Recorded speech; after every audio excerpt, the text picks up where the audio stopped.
The church, of course, has its own calendar of seasons. And in that calendar, a new liturgical year begins today. The early church, of course, didn't have Advent, but over time, as we heard earlier in the service, Advent came to be an important event in the life of the church, and so the new liturgical year begins today. It was the time of Advent, and Sammy thought that he would get in early about his Christmas present.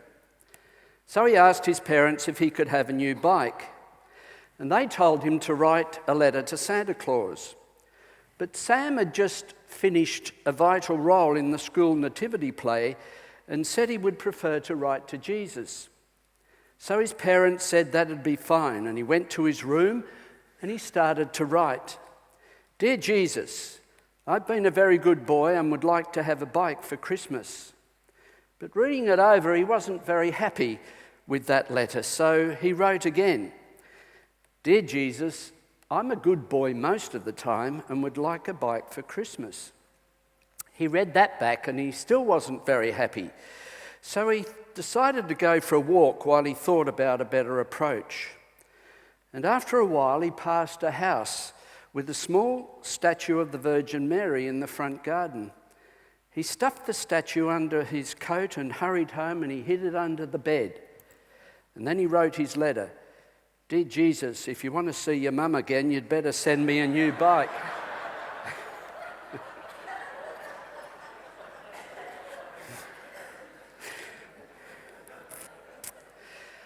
Advent. Some years ago, a group of 9 Mexicans who were on a long journey decided to take a shortcut over an old disused trail known as the Devil's Highway. The trail cut straight across a parched desert in northern Mexico. And halfway down this trail, and with no town around, their truck broke down.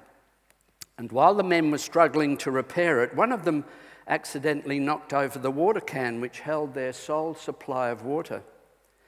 There were no trees to offer them shade, and as the sun beat down mercilessly, they developed a great thirst. The frantic travellers became nearly insane in their desperation to escape the wilderness. And some of them wandered off to what they imagined was water on the horizon, only to discover that it was a mirage, of course. Only 2 of the Mexicans survived and returned to tell their story. All the others perished in the hot sands.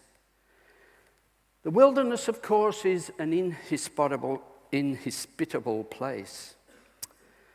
A number of years ago, Catherine and I travelled to the southern regions of Jordan, just south of that beautiful ancient city of Petra.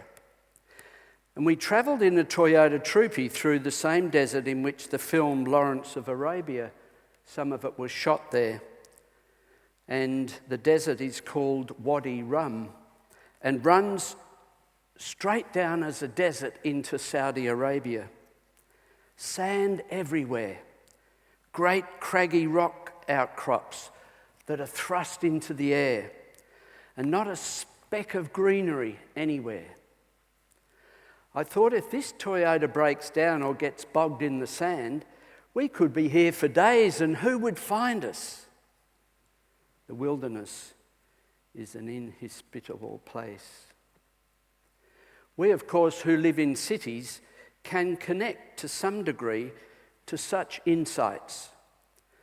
For us in Australia, the outback is the wilderness and is often dangerous, stark, beautiful, and expanding our awareness of the vast emptiness of space, summoning up different values from twinkling neon signs and advertising hoardings in the cities. To those who are steeped in Jewish tradition, wilderness evokes stories of Exodus, of Sinai, of preparing to cross the River Jordan, of crossing the wilderness, returning from exile under the Assyrians in Babylon. And it is out of the desert, the wilderness, that the voice of salvation arises. Prepare the way of the Lord. Make his paths straight. There's an old English word which expresses the role perfectly. It's the word pavior, which means one who paved the road, who prepared the way and made paths straight. The passage from Isaiah 40 this morning is poetry addressed to the Jews in exile in Babylon. And despite the sophistication of Babylon, the poetry asserted that the Jews were really living in the wilderness. For the wilderness is not just a place, it's a state of mind. A metaphor to describe a terrifying situation where there is no clear paths and where chaos and bewilderment reign. The wilderness can be a place of preparation, of course. It is a place of confrontation. And John the Baptist's poetry, which he quotes from Isaiah, only makes sense to those who read their context as wilderness, a place of crooked, treacherous paths, high, unscalable mountains, dark, impenetrable valleys. Here is poetry which liberates, because it is a poetry which enables us to be honest about our situation, to prepare for our salvation, which is near impossible in our feel-good society. Here is poetry which liberates because it proclaims a way out of the wilderness. There is a voice crying, "Prepare the way of the Lord." And the voice of the Lord can speak to us out of the wilderness of illness or accident, the wilderness of bad relationships with husband, wife, partner, children, friends, or bad employers. The wilderness of depression, the wilderness of loneliness, the wilderness of substance abuse, the wilderness of unemployment, the wilderness of domestic violence, or any other desert place that endangers us or fills us with fear. In due course, John the Baptist appears in the wilderness of Judea. Reading from the Gospel, he was probably the world's first hippie, I think, looking at the clothes that he was wearing and what he used to eat. And he was calling out to the people, "Change your ways, because heaven's imperial rule is closing in." Change your ways, because heaven's imperial rule is closing in. These words, attributed to John the Baptist, and the Jesus Seminar scholars believe that Matthew had copied and abbreviated Mark's Gospel at this point. John did preach that the end of the age was at hand, and he did call on people generally to change their ways, or to use the old word, repent, which means metanoia in Greek, a turning around. John's dress was eccentric, his method of getting attention unusual. He sounds perhaps like those street evangelists screaming out on a street corner telling you're all on the road to hell unless you repent. Self-appointed prophets tend to plant themselves right in your way so that you have to cross the street to avoid them. And they get in your face if you dare to avoid them.